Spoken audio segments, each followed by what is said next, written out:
오늘 우리에게 주시는 하나님 말씀은 사도행전 17장에 있는 말씀입니다. 사도행전 17장 22절서부터 31절에 있는 말씀. 신약성경 264면 정도 있습니다.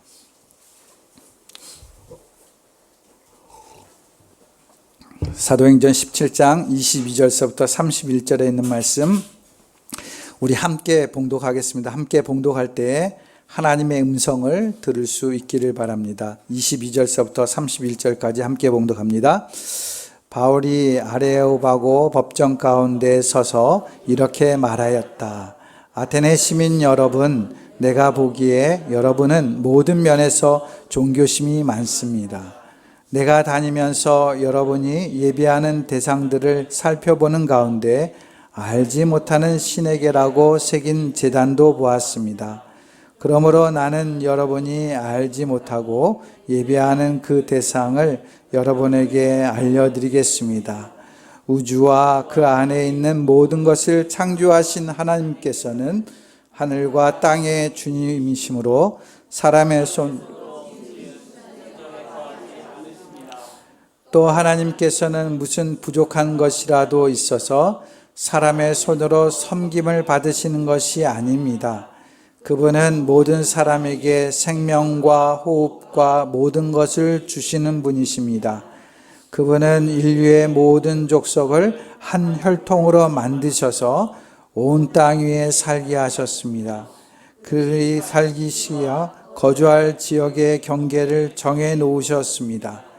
이렇게 하신 것은 사람으로 하여금 하나님을 찾게 하시려는 것입니다.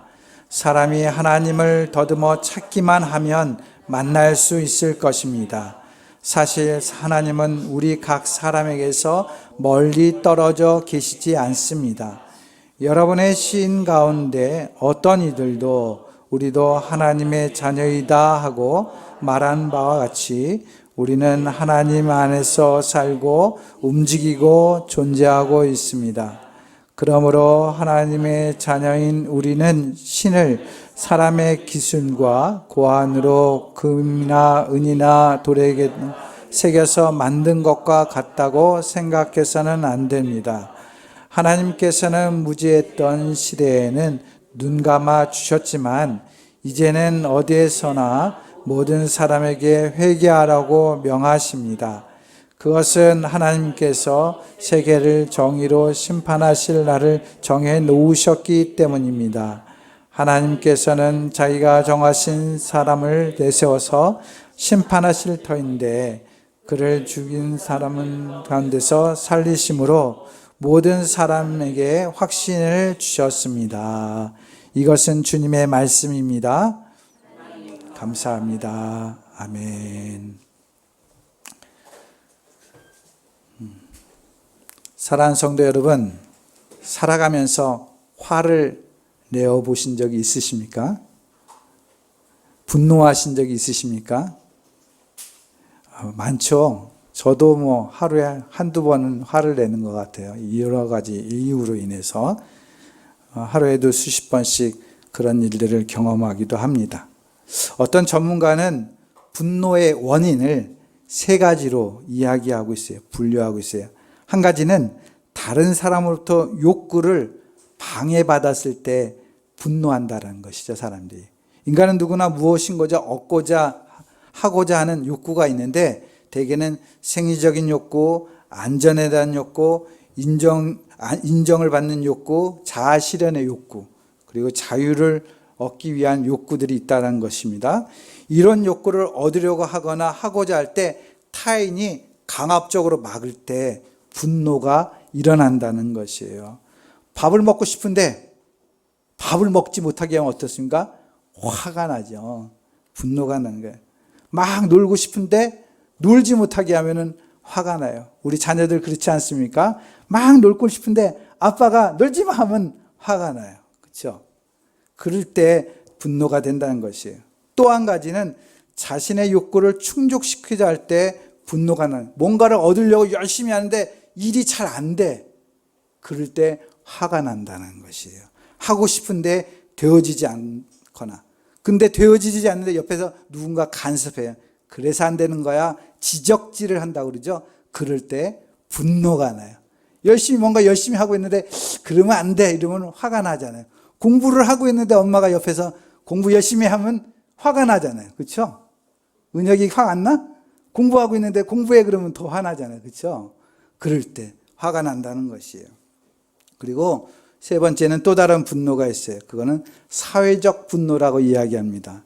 사회적 분노라는 것은 자신과는 아주 특별히는 상관없지만 사회의 안녕이라든가 질서, 정의를 위해서 분노하는 것이에요. 우리가 소위 민주화 운동을 한다든가 시민 운동을 한다든가 또는 어떠한 사건을 보고도 화가 날 때가 있죠. 이번에 뉴스에서 이슈가 됐던 건 뭡니까? 경비원한테 갑질하는 그런 사람을 보고 어떻게 저렇게 할 수가 있어? 그런 사회적인 정의감 때문에 분노가 일어나기도 한다. 이렇게 이야기합니다. 그런데 오늘 본문에 나오는 바울도 분노했다라고 이야기합니다. 사도행전 17장 16절, 오늘 본문에는 속하지 않지만 사도행전 17장 16절 말씀 보시면 이렇게 기록되어 있어요. 바울은 아테네에서 그들을 기다리고 있는 동안에 온 도시가 우상으로 가득 차 있는 것을 보고 어떻게 했다고요? 격분하였다라고 해요. 이 격분하였다는 말은 원문으로는 이런 뜻이라고 합니다. 그의 속에 있는 그의 영이 분노로 타오르고 있었다. 이렇게 표현해요. 이 격분이라는 단어를 더 직역하면 이런 표현이에요. 그 영이 분노로 타오르고 있었다라는 뜻을 갖고 있다고 합니다. 감정을 넘어서 내 있는 영혼이 진짜 분노하고 있었다라는 것이에요. 사도행전 저자는 바울이 세 차례 선교 여행을 했다라고 이야기합니다. 소아시아 지역, 그리스 지역을 다니면서 선교 여행을 3번이나 했어요. 오늘 지금 나오는 영상에는 두 번째, 제2차 전도 여행을 표현하고 있어요. 아테네에서 일어났던 그 중에 이제 행적을 기록하고 있는데, 먼저는 바울이 베레아 지역을 갔어요. 베레아 지역에서 말씀을 잘 전했습니다. 근데 거기에 데살로니가에 살던 유대인들이 거기까지 찾아와서 바울을 핍박했어요. 그러자 바울은 그 핍박에 못 이겨서 이동하게 됩니다. 어디로? 아테네로 이동하게 되었다라는 것이에요.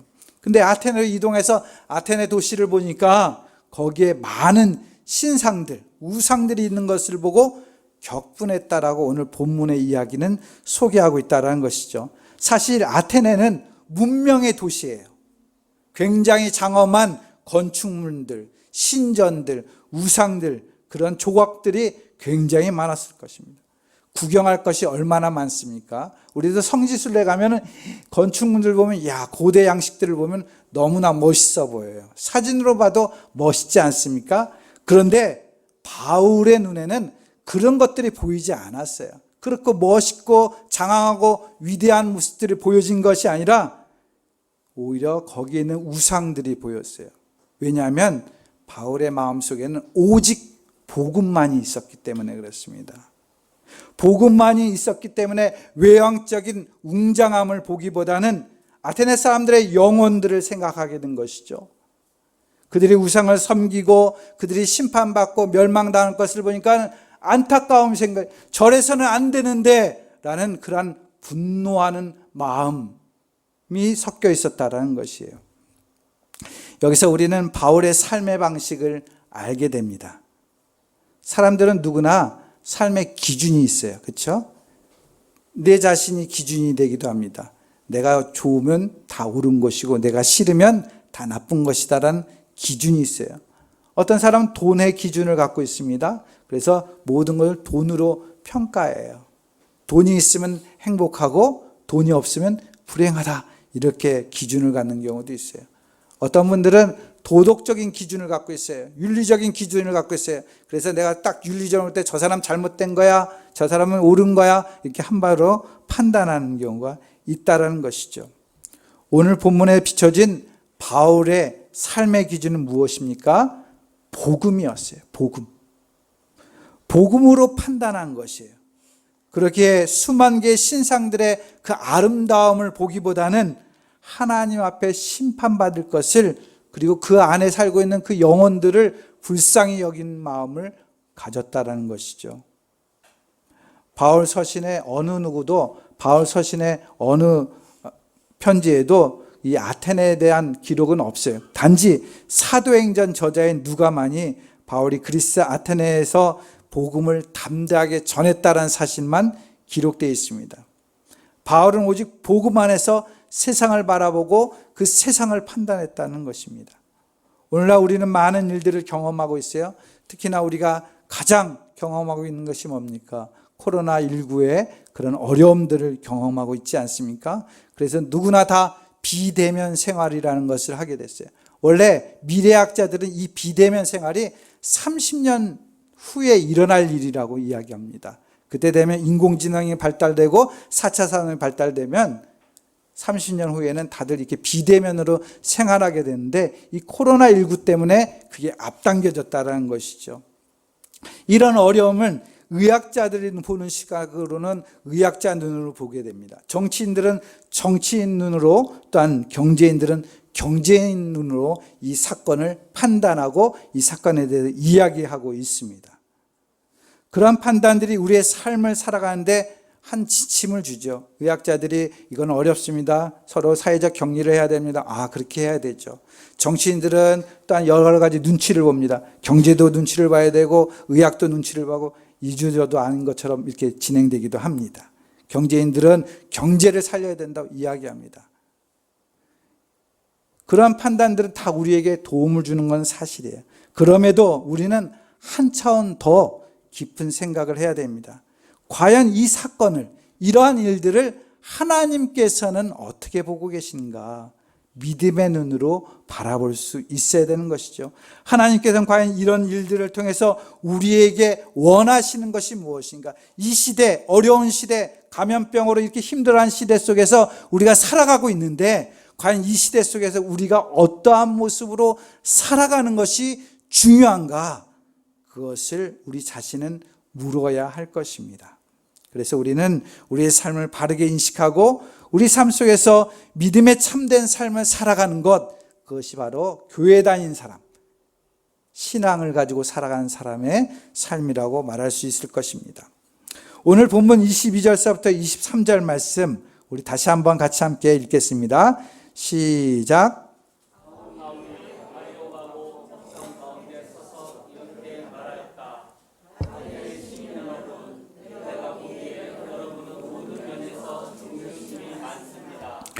내가 다니면서 여러분이 예배하는 대상을 살펴보는 가운데 알지 못하는 신에게라고 새긴 제단도 보았습니다.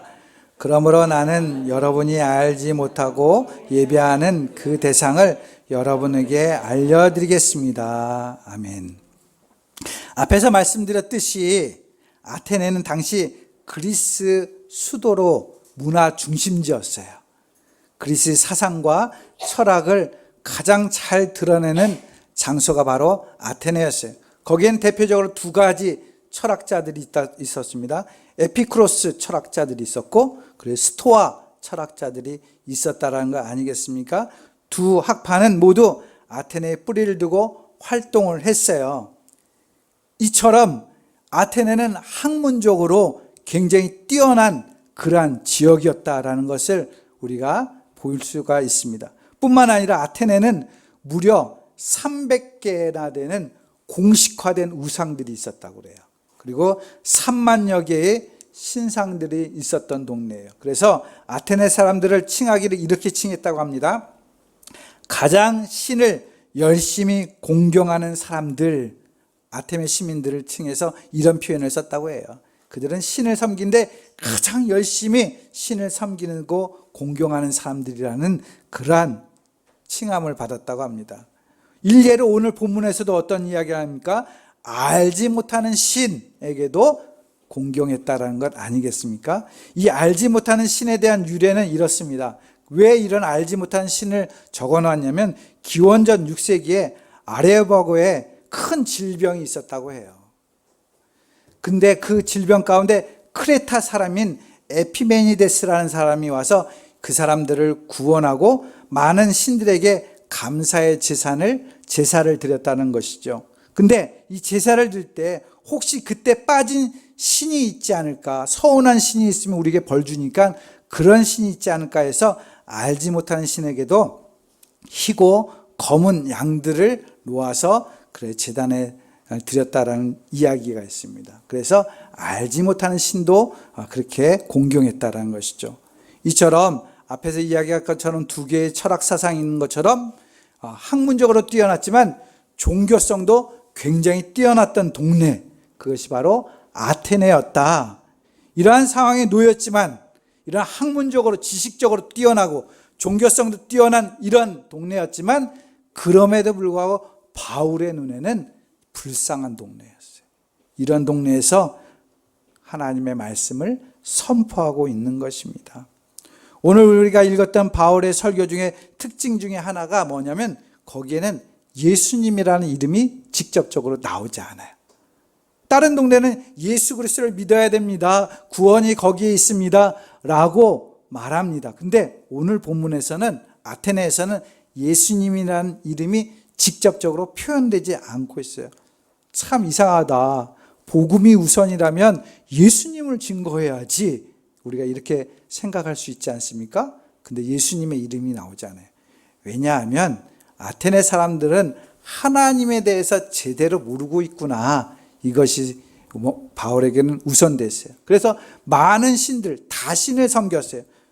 우리가 하나님을 믿는 것은 유일하신 하나님을 섬기는 것 아니겠습니까?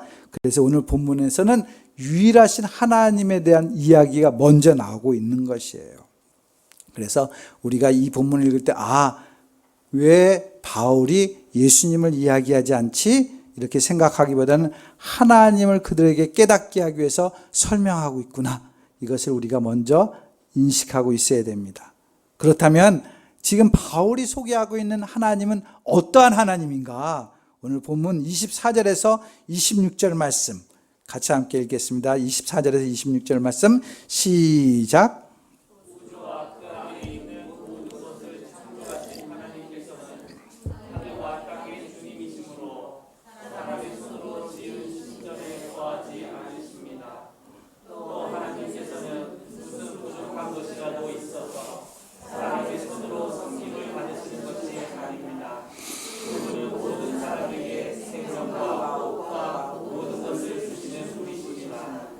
그분은 인류의 모든 족속을 한 혈통으로 만드셔서 온 땅 위에 살게 하셨으며 그들이 살 시기와 거주할 지역의 경계를 정해 놓으셨습니다. 아멘.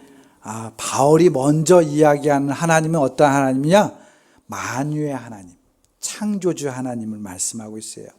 즉 시작점이 어디냐? 하나님으로부터 모든 것이 시작되었다라는 것을 이야기합니다. 우리가 인생을 살아가면서 시작이 중요하지 않습니까? 그래서 레오나르도 다빈치는 이런 말을 했어요. 집을 짓는 데는 설계가, 농사일에는 씨 뿌리기가, 인생에 있어서는 어린 시절이 중요하다. 처음 한 발짝이 장래일을 결정하기 때문이다.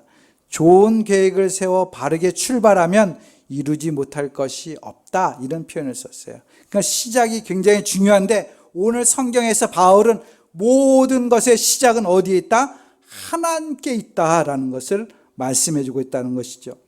맨 먼저 나오는 게 뭡니까? 자연, 우주의 시작 하나님이 지으셨다 선포하고 있어요.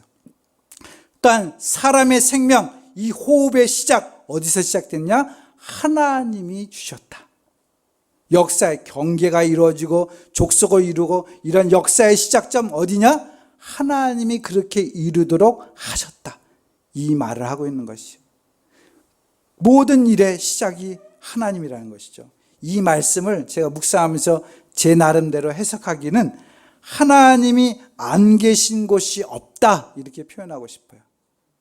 하나님이 개입하지 않은 것은 하나도 없다. 모든 일들마다 관여하셨다. 모든 것이 하나님의 손길 안에 있다, 이렇게 표현하고 싶습니다. 그렇다면 생각해 보십시오. 한번 생각해 보세요. 시작한 분이 하나님이라면 끝에 가면 누가 있을까요? 하나님이 계신 것이죠. 흔히 우리는 종말이 다가왔다 이렇게 표현합니다. 뭐 혹성이 날아올 것이다, 인류가 이게 공해로 인해서 죽을 것이다, 뭐 핵이 문제가 될 것이다 얘기하지만 그건 우리의 생각이지 종말이라는 끝은 누가 주관하십니까? 하나님이 주관하시는 것이에요. 하나님이 맞춰야지만 맞춰지는 것입니다. 우리의 생명도 마찬가지죠. 우리의 생명의 시작이 하나님으로부터 왔다면 우리의 생명의 끝은 누가 있습니까? 하나님이 계시는 것이에요. 그래서 우린 죽음 앞에 염려하거나 불안할 필요 없어요. 하나님이 내 생명을 책임져 주시기 때문에 그렇습니다. 이 역사에 움직이는 것도 마찬가지예요. 역사를 시작하는 분이 하나님이라면 하나님께 이 역사 가운데 인도하시고 섭리하시는 것이에요. 세상이, 인생이 너무 힘듭니다 이야기하는 경우가 있어요. 그래서 그 끝을 자기가 마감하려고 하는 사람들도 있지 않습니까? 아니에요. 끝난 게 끝이 아닙니다. 하나님께서는 우리의 모든 것을 인도하셔서 하나님의 뜻 가운데 열매 맺게 해주신다는 사실을 잊지 마시기 바랍니다. 그래서 잠언 16장 9절은 분명히 말합니다. 사람이 마음으로 자기의 앞길을 계획하지만 어떻게 한다고요? 그 발걸음을 인도하시는 분은 누구라고요? 하나님, 주님이시다. 주님이시다. 이것이 바로 사도 바울의 설교였어요. 근데 단순히 지식으로 그 말을 하는 게 아닙니다. 사도 바울은 다메섹 도상에서 예수님을 만났어요. 그 전까지는 자신은 율법이 최고라고 생각했어요. 율법의 하나님, 그 하나님이 전부인 줄 알았어요. 근데 신앙의 체험을 갖게 됩니다. 이전에는 율법의 사람이었지만 그는 변화됐어요. 은혜를 받았어요. 하나님이 진짜 누군지를 하나님이 전부라고 믿음을 갖게 된 것이죠. 율법의 하나님이 아니라 내 시작과 끝을 책임져 주시는 분, 그분이 바로 진정한 하나님이십니다 라고 아테네에 있는 시민들에게 선포하고 있는 것입니다. 사랑하는 성도 여러분, 여러분들은 하나님을 어떻게 생각하고 있습니까? 여러분들 진실로 내 시작과 끝이, 그 모든 일이 하나님 안에 있음을 믿으십니까? 그 믿음 가운데 살아가시기 바랍니다. 때로는 인생이, 환경이 어렵고 힘든 일이 있을 수 있지만 그러나 그 일 속에서 나를 인도하시고 다스리시고 섭리하시고 이끌어 주시는 분, 그분이 하나님이심을 믿고 의지하며 나아가는 성도 여러분들 될 수 있길 바랍니다. 여기에서 사도 바울은 거기에 멈추는 게 아니에요. 한 걸음 더 나아갑니다. 27절서부터 28절에 있는 말씀 같이 함께 읽겠습니다. 시작.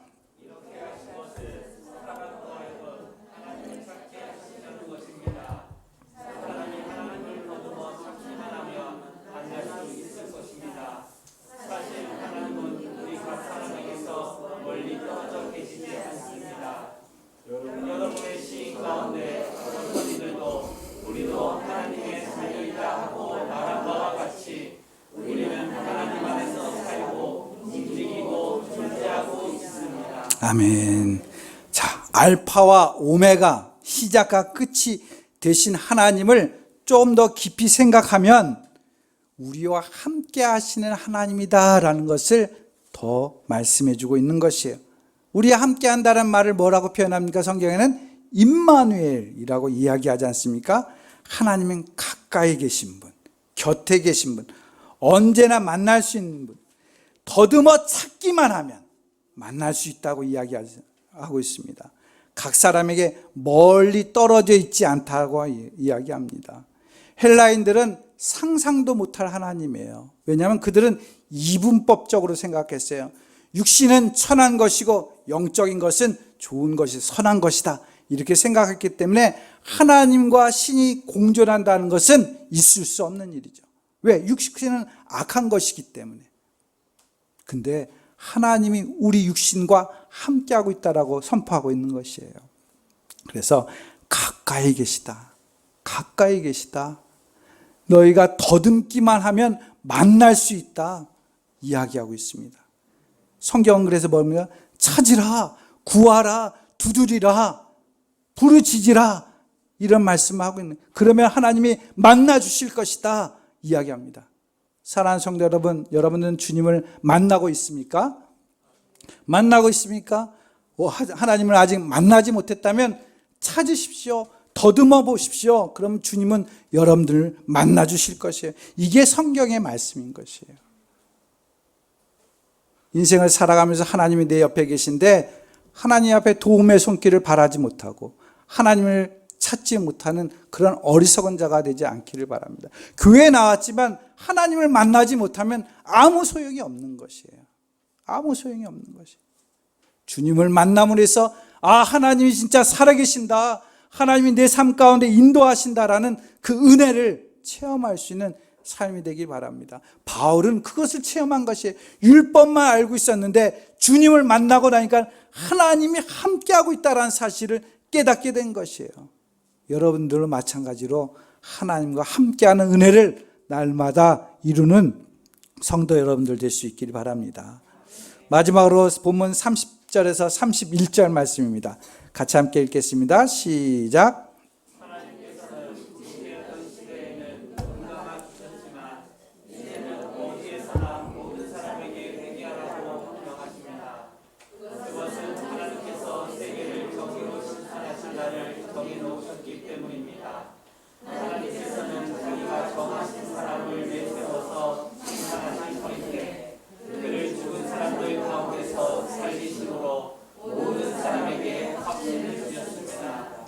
아멘. 바울은 여기서 이제 심판의 하나님을 이야기합니다. 심판의 하나님. 심판의 하나님. 무엇 때문에 심판하냐? 우상을 섬기면 안 된다는 거예요. 우상을 이렇게 만들면 안 된다는 것이에요. 하나님을 찾고 만나는 것이 중요하지 이렇게 우상을 만들지 말라고 성경은 이야기했다라는 것이죠. 그래서 다른 우상을 섬기면 너희는 심판을 받을 수밖에 없다라는 것이에요. 우리는 우상을 만든 적이 없어요. 이야기할 수 있어요. 그러나 우리를 곰곰이 생각해 보면 하나님보다 돈을 더 생각할 때 있지 않습니까? 그 돈이 있으면 하나님 앞에 마치 축복받은 것처럼, 돈이 없으면 하나님 앞에 버림받은 것처럼 생각한다면 그것은 돈이 우상이 된 것이에요. 사랑하는 성도 여러분, 그런 우상을 만들게 되면 하나님 앞에 심판을 받는 것이에요. 근데 그 심판의 기준이 무엇이냐? 오늘 본문에는 예수님이 나오지 않았어요. 근데 뒤에 보니까 예수님에 대한 설명을 하고 있어요. 뭐라고 합니까? 하나님께서는 자기가 정하신 사람을 내세워서 심판하실 터인데 그를 죽은 사람들 가운데 살리심으로 예수님을 이야기하고 있는 것이죠. 즉 그분을 믿는 자는 누구나 이 심판을 이길 수 있다라는 것이에요. 길이요 진리요 생명이신 예수 그리스도가 심판의 기준이 된다는 것이죠. 사랑하는 성도 여러분, 내가 예수님을 믿고 있습니까? 내가 예수님을 진정으로 따르고 있습니까? 주님께, 하나님을 내가 알기 위해서는 예수님을 만나야 되고 예수님을 통해서 주님 앞에 나아갈 수 있어야 돼요. 내가 만약 그렇지 못하다면 회개하라고 이야기합니다. 회개하라고. 내가 주님을 만나지 못했습니다. 하나님을 알지 못했습니다. 용서해 주십시오. 지금부터는 주님을 믿고 따르기를 원합니다. 이렇게 회개하고 나갈 때 우리는 그 심판의 자리를 모면할 수 있다라고 이야기하고 있는 것이죠. 사랑하는 성도 여러분, 오늘 본문에서는 하나님에 대해서 이야기합니다. 시작이 하나님이다. 그 하나님이 나와 함께하고 있다. 마지막 때 하나님이 심판하신다. 그 심판의 기준에 예수 그리스도가 계신다. 이러한 말씀을 통해서 오늘날 우리가 살아갈 때 어떻게 살아갈 것인가, 그 하나님 믿고 나에게 주어진 환경과 상황을 바라보며 내 삶 가운데 주님이 함께하고 있음을 기억하고 내게 주신 예수 그리스도에 대한 그 믿음을 변치 않고 그 믿음대로 끝까지 나아갈 때 우리는 하나님이 약속하신 축복을 이루며 살아가게 될 줄 믿습니다. 우리 온 팔당의 성도들 더욱 신앙으로 견고히 서서 이 어려운 때를 잘 이겨나가서 하나님과 동행하는 귀한 삶이 되고 더 나아가서 바울처럼 하나님의 복음을 증거하는 귀한 삶이 될 수 있기를 주님의 이름으로 축원드립니다. 기도하겠습니다. 사랑과 은혜가 많으신 아버지 하나님, 사도 바울은 아테네에 가서 하나님에 대해서 복음을 증거했습니다. 하나님이 어떠한 분인가, 우리의 인생의 시작이고 끝이고 우리와 함께 하시고 동행하시는 분, 나와 함께 하셔서 내가 언제나 더듬어 찾기만 하면 만날 수 있는 분, 그래서 나의 도움이요 상성이요 나의 방패요 나의 길이 되신 분임을 고백하고 있습니다. 주님, 우리가 언제나 주님을 바라보며 어려운 시기를 겪지만 이 주님과 동행함으로 인해서 살아계신 주님을 만나며 주님 앞에 영광 돌리는 귀한 삶이 되게 도와주옵소서. 더 나아가서 사도 바울처럼 많은 사람들에게 이 세상 가운데 하나님의 영광을 나타내는 귀하고 복된 우리 팔당 공동체가 될 수 있도록 축복하시고 인도하여 주시옵소서. 감사하고 예수님의 이름으로 기도드립니다. 아멘.